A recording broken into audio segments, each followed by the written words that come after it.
Guys, આજે આપણે એક મંચુરિયન પરાઠા બનાવીશું। ખરેખર આ પરાઠા એટલા ટેસ્ટી હોય છે કે એકવાર આ પરોઠા ખાધા પછી તમે બીજા પરોઠા ખાવાનું ભૂલી જશો। તો એમના માટે મેં 2 મોટા બાઉલ ભરી અને ઘઉંનો જે રોટલીનો ઝીણો લોટ હોય છે એ લોટ લીધો છે। અને હવે એમની અંદર સ્વાદ અનુસાર નિમક, અડધી ચમચી જેટલા મરી પાવડર એડ કર્યા છે અને થોડો એવો ચીલી ફ્લેક્સ એડ કરી અને હવે એમની અંદર આપણે મોણ માટે ઘી એડ કરીશું અને 1 ચમચી ભરી અને તલ લીધા છે, થોડી એવી હિંગ લીધી છે અને 2 ચમચી જેટલું આપણે એમની અંદર થીણું જે જામેલું ઘી હોય છે એ ઘી લેવાનું છે। અને પછી આ મિશ્રણને આપણે સારી રીતે મિક્સ કરી લેવાનું છે। એકદમ હાથથી ક્રમ્બલી ટેક્સચર થાય ત્યાં સુધી આપણે એમને સારી રીતે મિક્સ કરી લેવાનું છે। તો પરોઠાનો લોટ છે એ બાંધતી વખતે એક ખાસ વાત યાદ રાખવાની છે કે પરોઠાનો લોટ છે એ કેટલો આપણે કઠણ બાંધીશું કે ઢીલો બાંધીશું તો આપણે જે એમની અંદર ફિલિંગ ભરવાનું છે એ ફિલિંગનું ટેક્સચર કેવું છે એમના ઉપર ડિપેન્ડન્ટ રહેશે। હવે આપણે એમની અંદર થોડી એવી ધાણાભાજી એડ કરીશું અને જરૂરિયાત પ્રમાણે પાણી એડ કરતા જશું। અને મેં તમને કીધું પ્રમાણે કે કણક આપણે આપણું જે ફિલિંગ છે એટલી જ આપણે એટલે મીડિયમ આપણે એ કઠણ રાખવાની છે। અને આપણે તમે અત્યારે જુઓ એમનો ડો તૈયાર થઈ ચૂક્યો છે તો બસ ઉપરથી થોડું એવું ઘી આપણે એમની ઉપર સ્પ્રેડ કરી દઈશું અને આપણી કણકને 10થી 15 મિનિટ માટે ઢાંકી અને રેસ્ટ માટે રાખી દઈશું અને એને સાઈડ પર રાખી અને હવે તૈયારી કરીએ આપણે એમના ફિલિંગ માટેની। તો તમારી પાસે જે પણ શાકભાજી હોય, અત્યારે આપણે મંચુરિયન પરાઠા બનાવીએ છીએ તો એમના માટે ગાજર, કોબી, કેપ્સિકમ, આદુ, મરચું, ડુંગળી, ધાણા અને લસણ ખાતા હોય તો એ, અને કદાચ તમે લસણ અને ડુંગળી બંને ના ખાતા હોય તો તમે એને એવોઇડ પણ કરી શકો છો। અને આપણે કોઈ પણ આ રીતનું ખમણી હોય તો એ ખમણીની મદદથી પણ આપણું આ શાકભાજી કટિંગ કરી શકીએ છીએ। અને જો આ રીતનું તમારી પાસે ચોપર હોય તો આપણે એ ચોપરનો ઉપયોગ પણ કરી અને આ રીતનું શક્ય હોય તેટલું આપણે એમનું ઝીણું કટિંગ કરવાનું છે।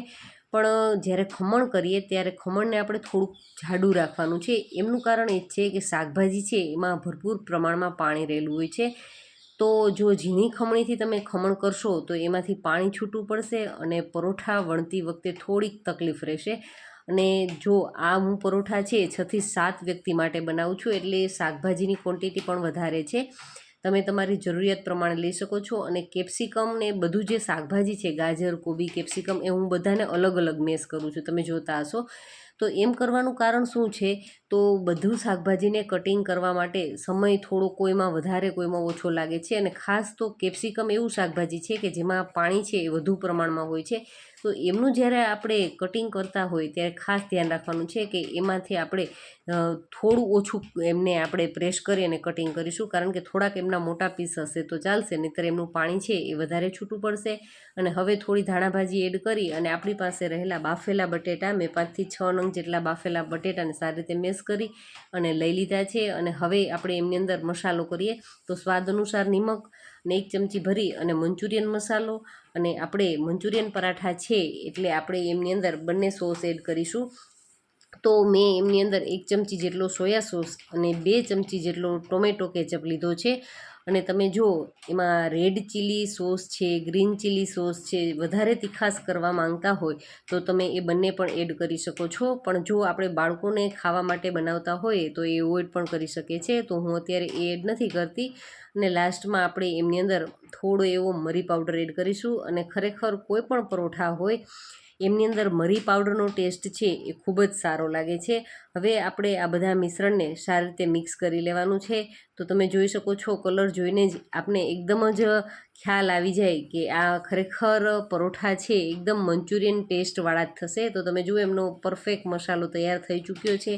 અને હવે આપણી કણકને આપણે ચેક કરી લઈએ તો એ પણ સારી રીતે સેટ થઈ અને પરફેક્ટ થઈ ગઈ છે। તો થોડું એવું આપણે એમની ઉપરથી તેલ એડ કરી દઈએ અને સારી રીતે એમને ટૂંપી લેશું, જેથી કરી અને પરોઠામાં આપણે જો ઘઉંનો લોટ યુઝ કર્યો છે, મેંદો હોય તો તમને ખ્યાલ છે કે મેંદાના કારણે પરોઠા છે એ ગમે ત્યારે ગમે એ ફિલિંગ સાથે તમે કરશો તો એ બિલકુલ જ તૂટશે નહીં। પણ આપણે હેલ્ધી બનાવવા છે તો આપણે ઘઉંનો લોટ જ યુઝ કર્યો છે। કદાચ થોડુંક પરોઠું આપણું તૂટે તો કોઈ વાંધો નહીં, પણ આપણા પરોઠા છે એકદમ સરસ હેલ્ધી બનશે।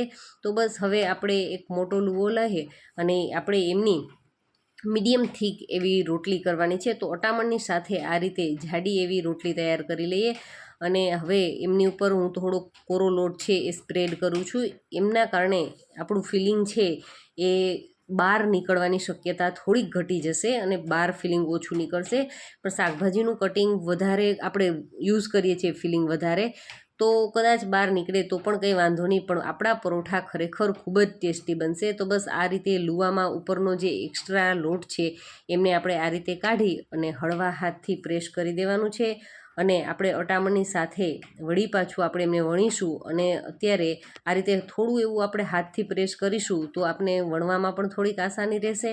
અને બસ આપણે એકદમ જ પાતળું નથી કરવાનું, જે રીતે આપણે ભાખરીનું ટેક્સચર હોય છે એ રીતનું આપણે મીડિયમ થીક એટલું પરાઠું આપણે વણીશું. અને આપણે એમને લોઢીની ઉપર આપણે સારી રીતે તેલથી સ્પ્રેડ કરી અને શેકવાનું છે. તો લોઢીને મેં પહેલેથી જ ગરમ કરી લીધી છે. અને હવે આપણે પરોઠાને એમની અંદર શેકીશું. અને ગમે ત્યારે પરોઠા શેકતા હોઈએ ત્યારે પહેલાં પળમાં ક્યારેય તેલનો યુઝ નથી કરવાનો. બસ એને 2 પળ આ રીતે જ આપણે તેલ વગર જ આપણે એમને ચોળવવાના છે. અને પછી આપણે તેલનો ઉપયોગ કરી અને સારી રીતે આપણે એની ઉપર સ્પ્રેડ કરી અને પછી આપણે શેકી લેવાના છે. મિત્રો, તમે મારા વિડીયો ક્યાંથી વોચ કરો છો એ મને જરૂરથી કમેન્ટ કરજો.